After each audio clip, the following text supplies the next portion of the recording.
शक्ति सशेषो बभूव नराधारणेनेकरूपे च शक्त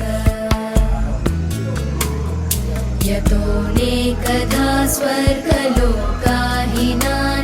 सदा तं गणेशं नमामो भजामः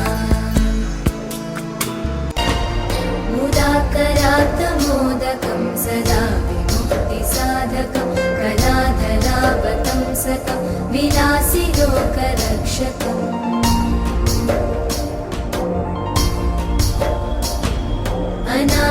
अनायकैकनायकं विनाशिते भदैत्यकं नताशुभाशुनाशकं नमामि तं विनायकम्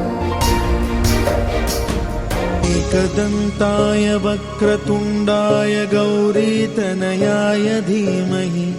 गजेशानाय भालचन्द्राय श्रीगणेशाय